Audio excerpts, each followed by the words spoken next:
The wire fence caught the afternoon light like a spider's web dipped in honey. Greta Hoffmann pressed her fingertips against it, feeling the diamond pattern indent her skin, and watched American soldiers unload wooden crates from the back of a green supply truck. The June heat in rural Virginia was nothing like the cold she'd known in Berlin during the final winter of the war. Here, everything felt swollen with moisture. The air, the grass, even the wood of the barracks seemed to breathe with humidity. Preparing and narrating this type of story took us long efforts and hard work. So if you are enjoying the story, please consider subscribing to our channel. What do you think they're bringing this time? Whispered Annalise, standing close enough that Greta could smell the carbolic soap they all used now. Annalise had been a telephone operator before the war consumed everything. Now her hands, which once connected voices across Berlin, trembled slightly whenever trucks arrived. Greta shook her head. More of those strange vegetables, probably. The ones that taste like nothing. But as the soldiers began opening the crates, something different emerged. The scent hit them first. A smoky, meaty aroma that seemed entirely out of place in a prisoner of war camp. Greta's stomach clenched involuntarily. They'd been eating thin porridge and boiled potatoes for weeks, ever since their transport ship had docked in Norfolk and they'd been processed through the bewildering machinery of American military bureaucracy. Lieutenant Sarah Morrison stood near the supply truck, her uniform crisp despite the heat, clipboard in hand. She was young, maybe 24, with auburn hair pinned severely back and a face that suggested she'd rather be anywhere else. Greta had watched her during the daily counts, noticed how Morrison's jaw tightened whenever the camp commander, Colonel Benson, made his rounds. "Ladies," Morrison called out in careful, textbook German, "please form a line by the mess hall. We're implementing a new dietary program." Dietary program. The words hung strangely in the thick air. Greta exchanged glances with Annalise, then with Margarethe, who stood behind them picking at the hem of her gray prison dress. Margarethe had been a schoolteacher in Munich. She still corrected people's grammar, even here, even now. They shuffled into line, 63 German women who'd been captured during the chaotic final months of the war. Some had been nurses in field hospitals. Others, like Greta, had worked in administrative offices, shuffling papers that tracked troop movements and supply chains. A few had been communications specialists or drivers. None had expected to end up here, in this place where the trees grew so thick they seemed to swallow sound. The mess hall smelled different today. Instead of the usual watery cabbage soup, long metal trays held rows of strange cylindrical objects nestled in split white bread rolls. Next to them sat sweating glass bottles filled with dark, fizzing liquid. "What is that?" Annalise breathed. An American corporal, young, with red hair and freckles that made him look like a child playing soldier, grinned at them. "Hot dogs, ma'am, and Pepsi-Cola. Best stuff in America." The words meant nothing. Greta stared at the food as if it might suddenly make sense. The hot dog glistened with moisture, topped with bright yellow and dark red substances that looked nothing like any condiment she'd ever seen. The liquid in the bottles bubbled violently, as if angry. "This is food?" Margarethe asked in English, her accent thick but precise. "The finest," the corporal replied, still grinning. "Go on, try it." Lieutenant Morrison stood to the side, watching. Her expression was unreadable, but Greta noticed how her fingers gripped the clipboard too tightly, how her eyes kept darting toward the door where Colonel Benson had just entered. The colonel was a large man with a gray mustache and a face that had seen too many wars. He surveyed the scene with satisfaction. "Let's show these German women what American abundance looks like," he announced to no one in particular. "Let them see what they were fighting against." Greta picked up one of the hot dogs with both hands, feeling its warmth, its strange soft firm texture. The bread was softer than any bread she'd eaten in 2 years. She could feel every eye in the room on her. American soldiers curious to see her reaction. Fellow prisoners waiting to know if this was safe, edible, another incomprehensible piece of American life. She bit down carefully. The flavors exploded across her tongue: salt, smoke, something sweet from the yellow substance, something tangy from the red. It was overwhelming, aggressive, Nothing like the careful, measured flavors of the food she'd grown up with. Her eyes widened involuntarily. "Gut?" asked Annalise, hope and fear mixing in her voice. Greta couldn't answer. She was too busy processing the sensation, the sheer intensity of taste after months of bland survival rations. Behind her, she heard gasps as other women tried their hot dogs, heard the confusion in their voices, the disbelief. Then someone opened one of the Pepsi bottles. The hiss of carbonation sounded like a small explosion. The woman, Helga, who'd been a secretary in Frankfurt, sniffed it cautiously, then took a sip. Her face contorted immediately. "It burns," she sputtered. "It's like medicine, but sweet." The American soldiers laughed, not cruelly exactly, but with amusement at their bewilderment. Greta felt heat rise to her cheeks. She picked up a bottle herself, examined the label with its strange red, white, and blue design, the incomprehensible script that read Pepsi-Cola in flowing letters. She drank. The sensation was like nothing she'd experienced. Cold fire, sweet acid, bubbles that seemed to dance violently in her mouth and nose. She gasped, coughed, felt her eyes water. The soldiers laughed harder.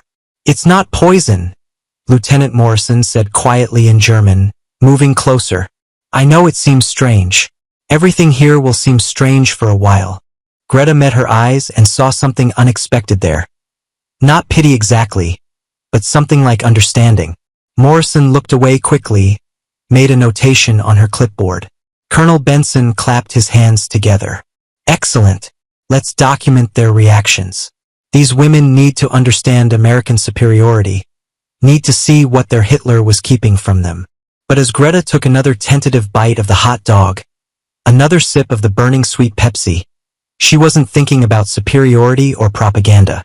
She was thinking about her younger brother, Klaus, who used to steal apples from her Weber's orchard. She was thinking about Sunday dinners with her mother's sauerbraten, the careful ritual of preparation.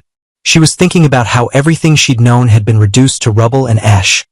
And now she stood in a place where food came in forms she couldn't comprehend, where drinks attacked your throat, where nothing made sense anymore.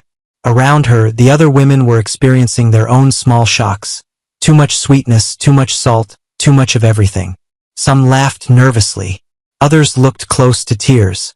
Margarethi set down her hot dog half-eaten and simply stared at it, as if it held answers to questions she didn't know how to ask.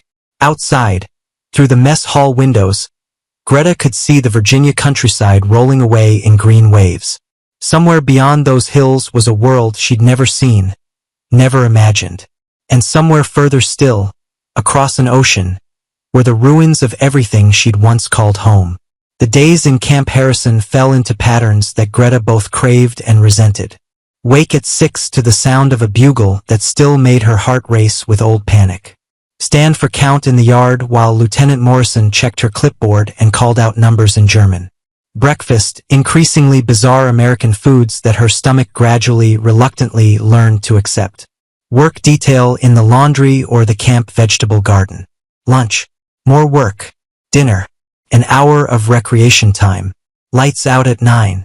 But within these patterns, small rebellions grew. Greta had discovered that if she volunteered for garden duty, she could spend hours with her hands in the soil, away from the barracks where women argued about whose fault the war had been, whose fault they were here, whose fault everything was. The camp garden sprawled behind the administrative building, full of American vegetables. Massive tomatoes that seemed obscene in their abundance, corn that grew taller than she was, squash the size of footballs. She worked there most mornings with Annalise and 2 others, Frida, who'd been a farm girl before becoming a Wehrmacht driver, and Katerina, a former hospital administrator who spoke little but worked with fierce concentration. "My father would laugh at these carrots," Frida said one morning, holding up a specimen that looked more like a club than a vegetable. "So much food, just growing. And for prisoners. They're showing off," Katerina muttered.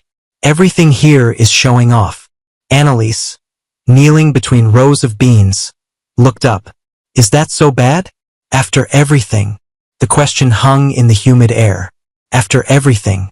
The phrase carried the weight of cities burning, children starving, Germany collapsing into chaos and occupation.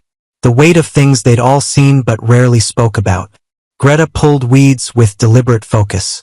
"I dream about my mother's kitchen," she said quietly. "The way she made kartoffelpuffer on Sundays. The smell of onions frying. Everything measured, everything precise. Here, they throw food around like it costs nothing. Because to them it doesn't," Frida replied. "That's what we're supposed to understand." Lieutenant Morrison appeared at the garden gate, her shadow falling long across the vegetable rows. "Hoffmann, you have a visitor." Greta's hands stilled in the dirt. Visitor. The word seemed impossible. She stood slowly, brushing soil from her dress, aware of the other women's eyes on her back. She followed Morrison to the administration building, through halls painted institutional beige, past offices where American personnel typed on machines that clacked like machine gun fire. Morrison led her to a small room with a table, 2 chairs, and a window that looked out onto the fence line. A man sat at the table. American, civilian, with wire-rimmed glasses and a gentle face that looked out of place in this military setting. He stood when she entered. "Mrs. Hoffmann, I'm Daniel Steinberg. I work with the War Refugee Board." His German was fluent, but carried an accent she couldn't quite place. "Please sit." Greta sat stiffly. Lieutenant Morrison remained by the door. Steinberg opened a folder. "I've been reviewing your case file. You worked as a secretary in the Reichsbahn administration office in Berlin. Correct?" "Yes." "You processed train schedules, freight manifests." Her throat tightened. "I typed what they told me to type." "I'm sure you did." His voice held no accusation, which somehow made it worse. "Mrs. Hoffmann, the trains you helped schedule? Do you know what they carried?" She did know. Everyone knew, eventually, even if they'd told themselves they didn't. She stared at her hands, still stained with Virginia dirt. "I'm not here to judge you," Steinberg continued gently. "I'm here because we're trying to determine what happens next. With all of you, the war is over, but the questions remain." "What kind of questions?" Her voice came out hoarse. "Whether you can go home, whether there's a home to go back to, whether you want to." He paused. "You were born in Berlin. Do you know what Berlin looks like now?" She shook her head. They'd heard rumors, fragments of news. The city divided. Soviet occupation. Starvation. Rubble. "It's complicated," Steinberg said. "Everything is complicated now. That's why I'm asking. Would you consider staying here? In America?" The question was so unexpected that Greta almost laughed. "Stay? Here? There are programs. For refugees. For people willing to start over." He glanced at Morrison, then back at Greta. "You're young. You have skills. You could build a life." "A life," she repeated. The words felt foreign. "In the country that bombed my city? That defeated us. In the country that's offering you a chance." She thought about the hot dogs, the Pepsi, the ridiculous abundance of everything American. She thought about her mother's kitchen, probably destroyed now. Her brother Klaus, missing since Stalingrad. Her father, who'd been a postal clerk, dead from pneumonia in 1943. What was she going back to? "I need to think," she whispered. "Of course." Steinberg closed the folder. "Take your time. But Mrs. Hoffmann, Greta, please understand. The world has changed. We're all trying to figure out how to live in it." Back in the barracks that evening, Greta lay on her cot and listened to the sounds of women settling in for the night. Someone was crying quietly. Someone else was humming a song from before the war. Annalise, in the cot next to hers, whispered, "What did they want?" "To ask if I want to stay in America." Silence. Then, "Do you?" "I don't know what I want anymore." Annalise rolled to face her. Even in the dim light, Greta could see the exhaustion in her friend's face. "I keep thinking about the first time they gave us those hot dogs. How we all looked at them like they were from Mars. How the soldiers laughed at us." "They weren't being cruel," Greta said. "I know. That's what makes it strange. They were just amused. Like we were children discovering ice cream." Annalise paused. "My brother used to work in a factory that made parts for V-2 rockets. He was proud of it. He thought he was protecting Germany. Now he's dead, and I'm eating American hot dogs, and I don't know what any of it meant. Greta reached across the space between their cots and squeezed her friend's hand. They lay like that, connected in the darkness, two women who'd been swept along by history and deposited in a place where food was abundant, freedom was conditional, and the future was a blank page written in a language they were only beginning to understand. Outside, an American guard walked past, his footsteps steady and sure. Somewhere in the distance, a radio played big band music, something brassy and confident, utterly American. Greta closed her eyes and tried to imagine staying here, building a life among people who ate food from cans and drank burning sweet sodas and thought abundance was normal. She couldn't quite picture it. But she couldn't picture going back to Berlin either. She was suspended between worlds, neither German nor American, neither prisoner nor free, just a woman lying on a cot in Virginia, holding her friend's hand, waiting for the future to announce itself. The Cultural Adjustment Program began the following Monday. Colonel Benson announced it during morning assembly with the enthusiasm of a man unveiling a revolutionary invention. 63 German women would learn about American democracy, American values, American life. They would attend classes. They would watch films. They would be transformed. "This is an opportunity," the colonel declared, his voice booming across the yard. "An opportunity to understand what you were fighting against, what you lost." Lieutenant Morrison stood beside him, translating into German, but her expression suggested she found the entire enterprise somewhere between absurd and troubling. The first class was held in what had been a storage room, now fitted with folding chairs and a chalkboard. The instructor was a civilian named Mrs. Patricia Donovan, a woman in her 50s with perfectly set hair and a missionary's fervor. She began by writing freedom on the board in large letters. "In America," she said, speaking slowly as if to children, "every person has freedom. Freedom to speak, freedom to choose, freedom to pursue happiness." Greta sat in the third row, between Annalise and Margarethi. Around them, women shifted uncomfortably in their seats. "Does this freedom include the freedom to leave?" Margarethi asked, her English crisp. Mrs. Donovan's smile faltered.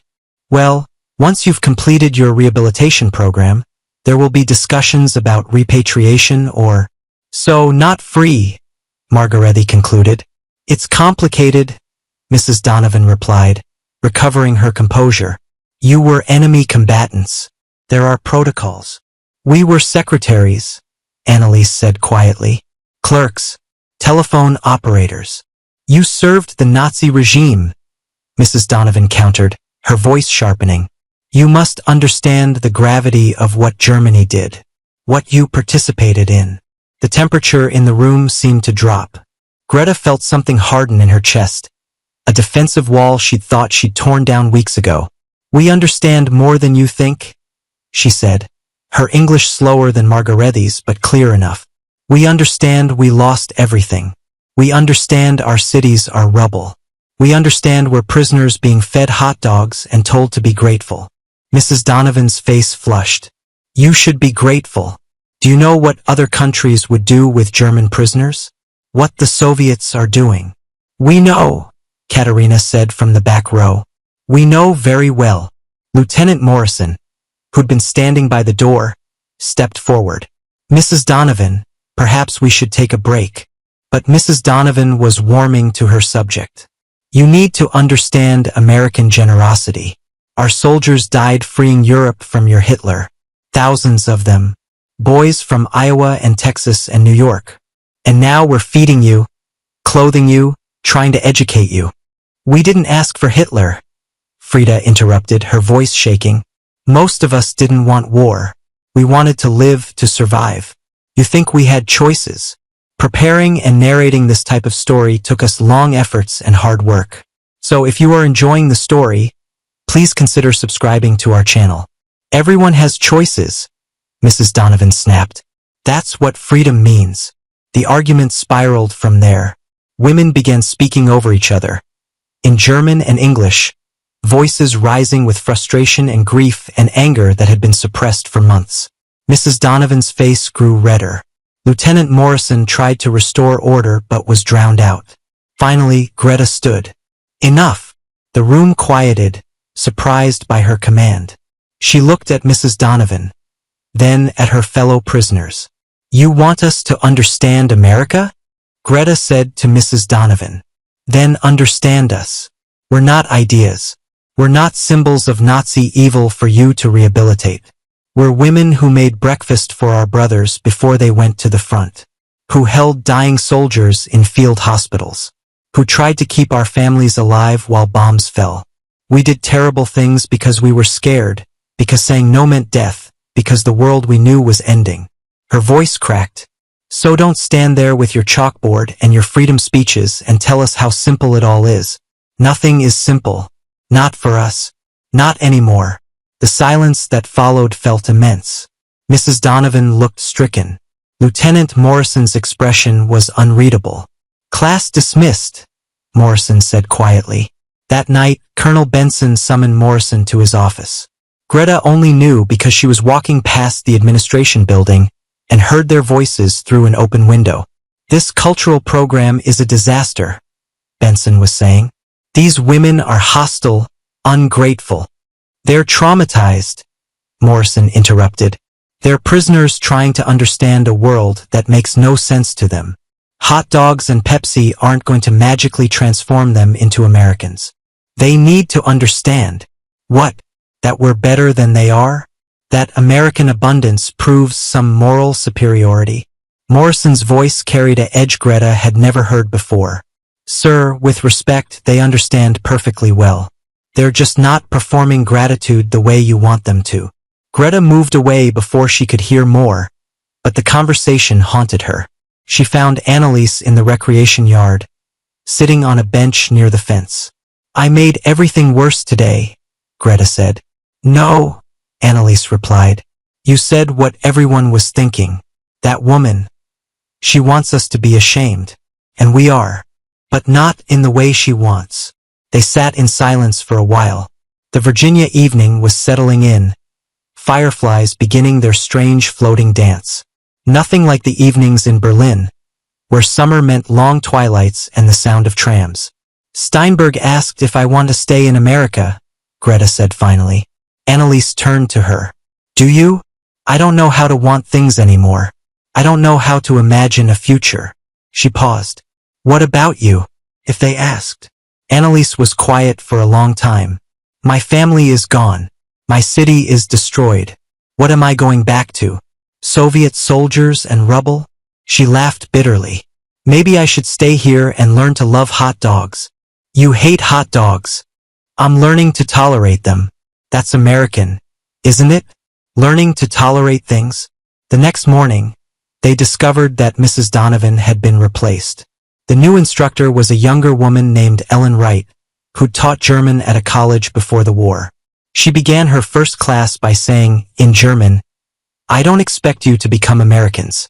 I'm here to help you understand where you are, and maybe to help you figure out where you want to go next. It was a small shift, but it felt like breathing after nearly drowning. The classes continued, less combative now, more exploratory. They watched films about American history, sanitized versions that glossed over slavery and genocide but at least showed a country grappling with its own contradictions.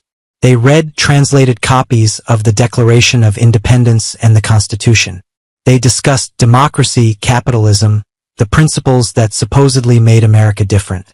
And slowly, incrementally, the women began to ask different questions. Not why are you forcing this on us? But how does this work? Not when can we leave? But what happens if we stay?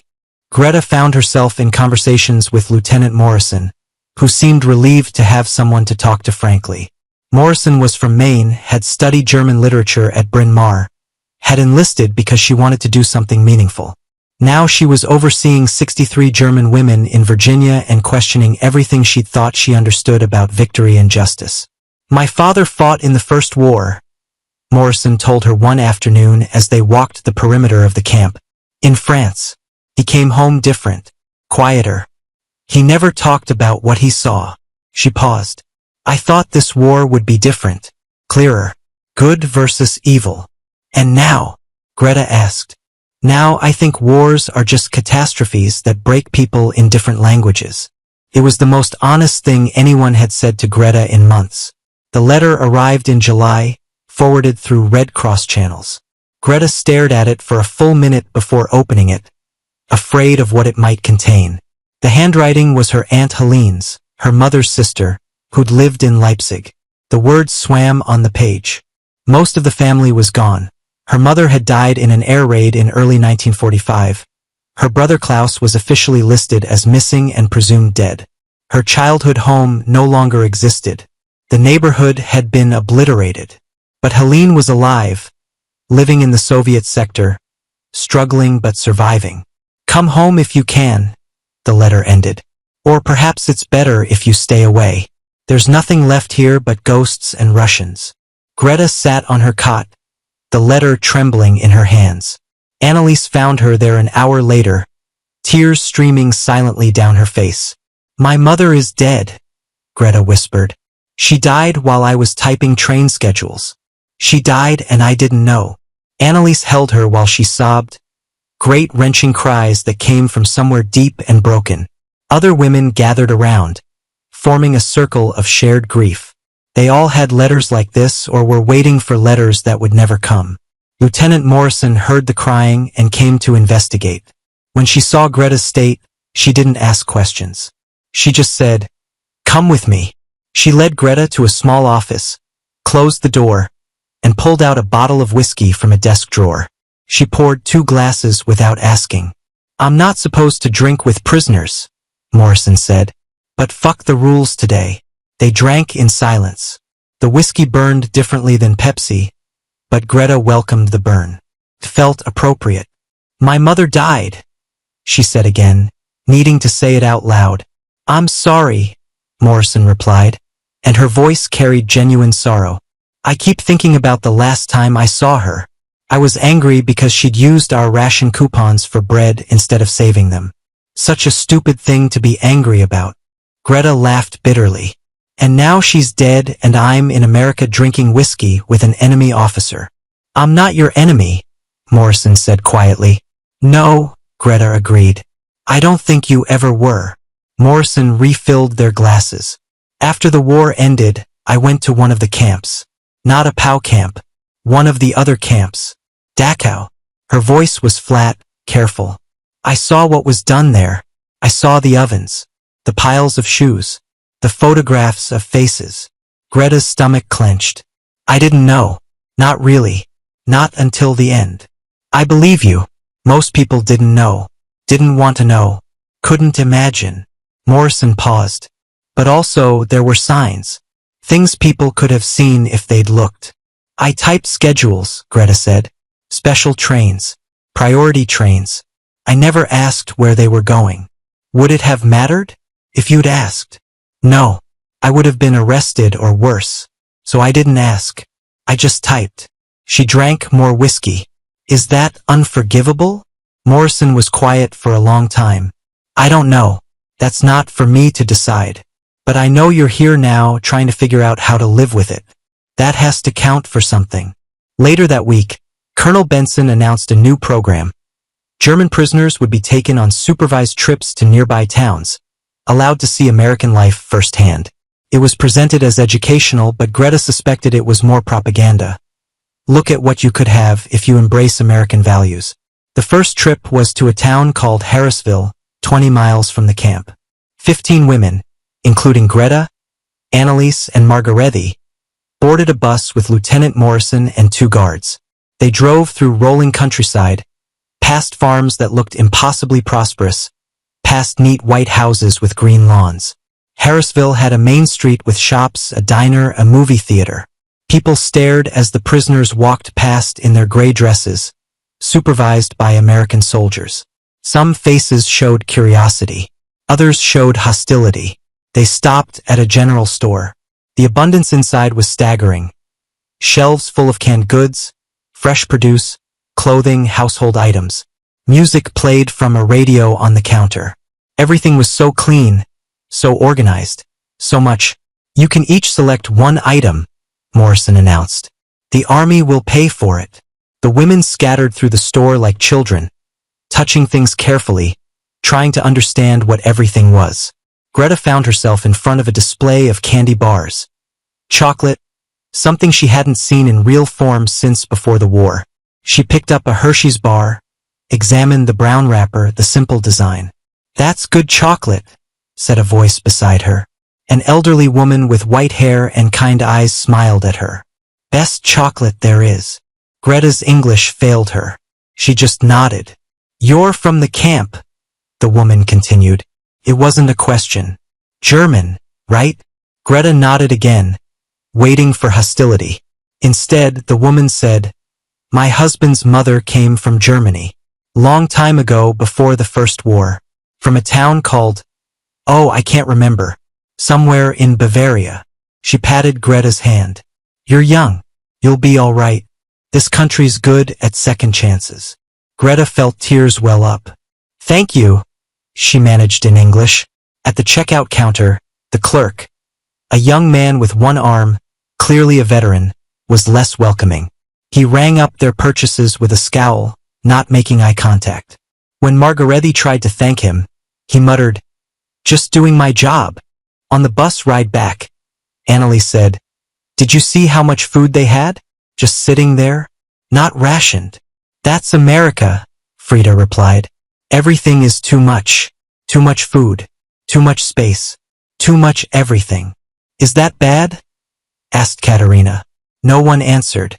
Greta clutched her chocolate bar and thought about the woman's kindness, the clerk's hostility, the impossible abundance of it all. She thought about her mother dying in Berlin while she was here, surrounded by more than she'd ever had. That night, she shared the chocolate bar with Annalise.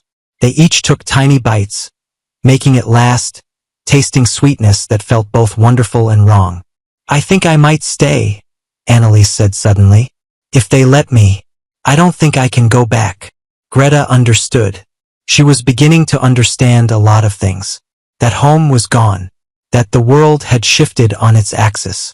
That you could grieve everything you'd lost and still be hungry for chocolate. That being German in America meant carrying impossible contradictions.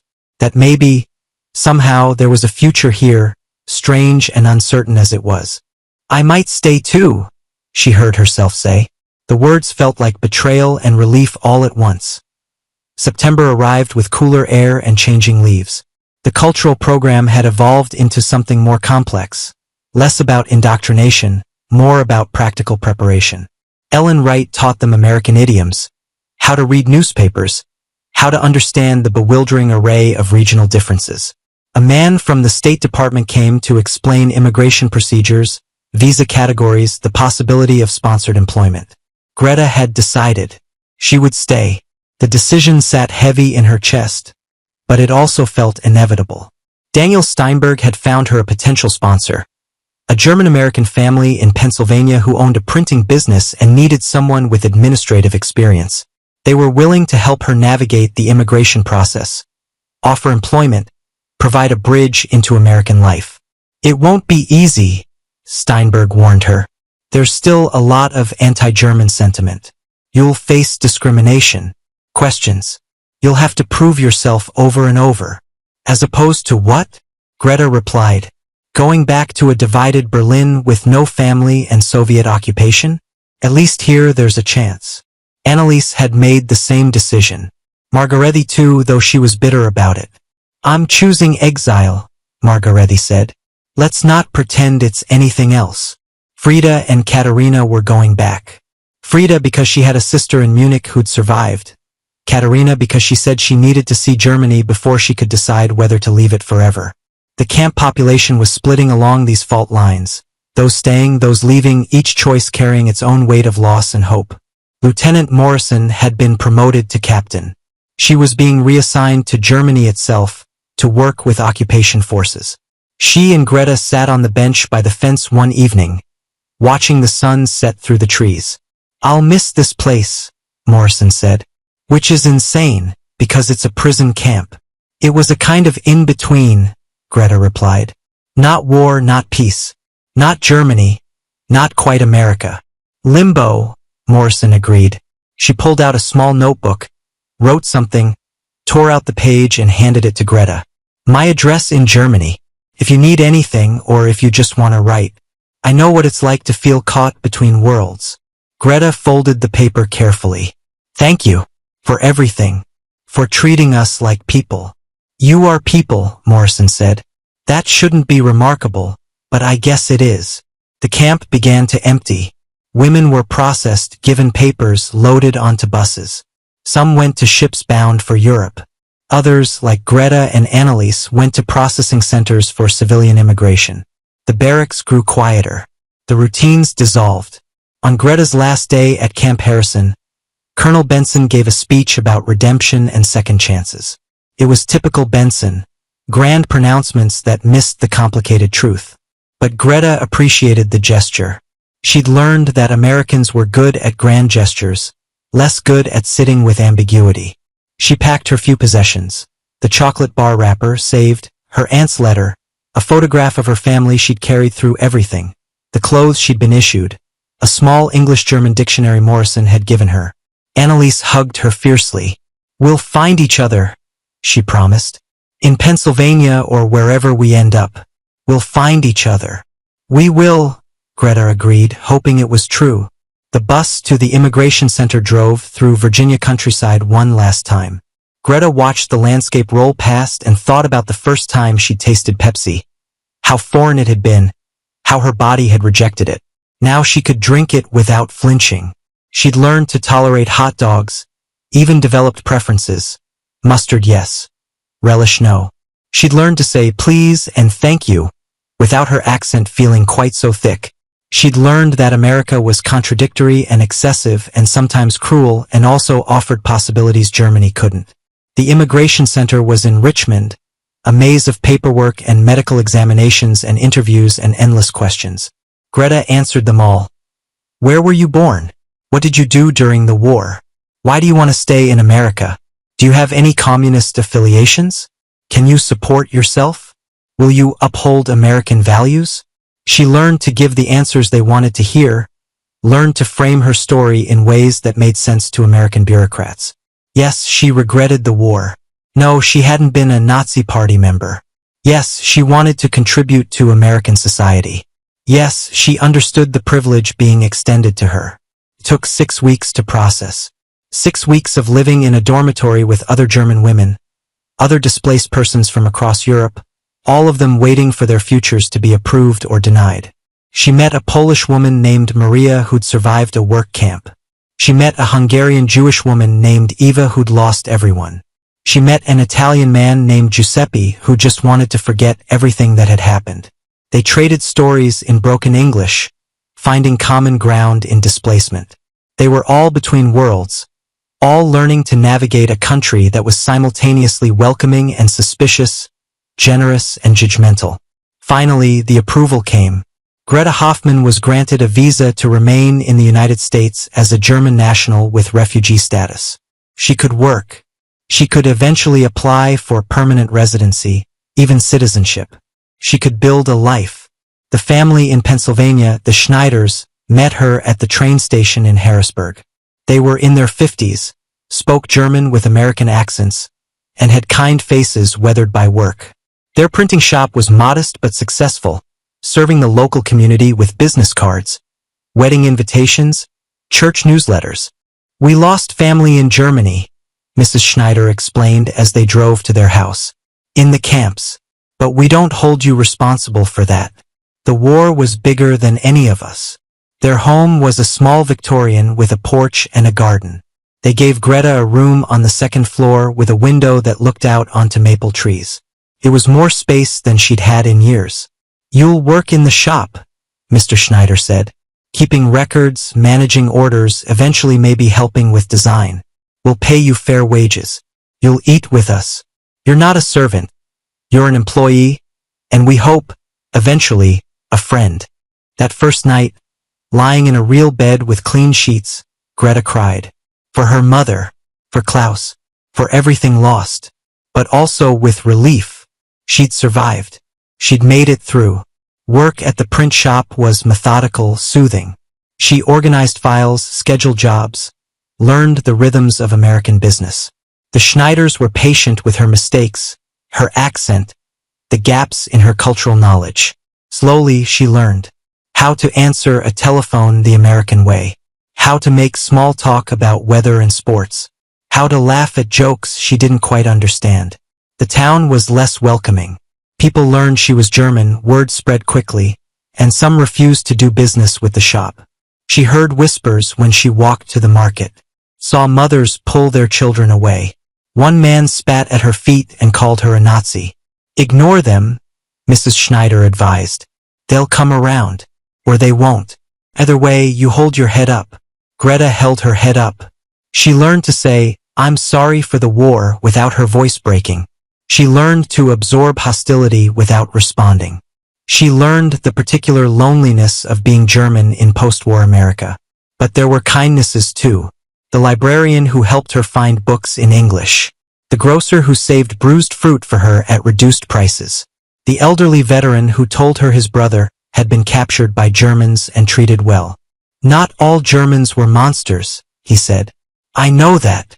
6 months after arriving in Harrisburg, Greta received a letter from Anneliese.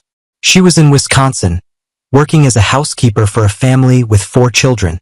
It was hard work, but she was safe. She'd enrolled in night classes to improve her English. She was learning to ice skate. "I feel like a ghost," Anneliese wrote. "Like the real me died in Berlin, and this is some strange afterlife where I pretend to be American. But maybe pretending long enough makes it real? I don't know. Write back and tell me you understand." Greta wrote back. She understood perfectly. 3 years later, Greta stood in a courthouse in Harrisburg and took the oath of citizenship. Her hand trembled as she swore to support and defend the Constitution of the United States against all enemies, foreign and domestic. The irony wasn't lost on her. She'd been an enemy, foreign and domestic both. And now she was becoming American through words and paperwork. The Schneiders were there, beaming. So was Anneliese, who'd taken a bus from Wisconsin for the occasion. They'd stayed in touch through letters, occasional phone calls, the shared understanding of women who'd crossed an ocean and rebuilt themselves from rubble. After the ceremony, they went to a diner, because where else would you celebrate becoming American? Greta ordered a hot dog without thinking about it, then laughed at the absurdity. Anneliese ordered one too, and they clinked their Pepsi bottles together. "To America," Anneliese said.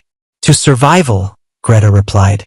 "To becoming something new," Anneliese added.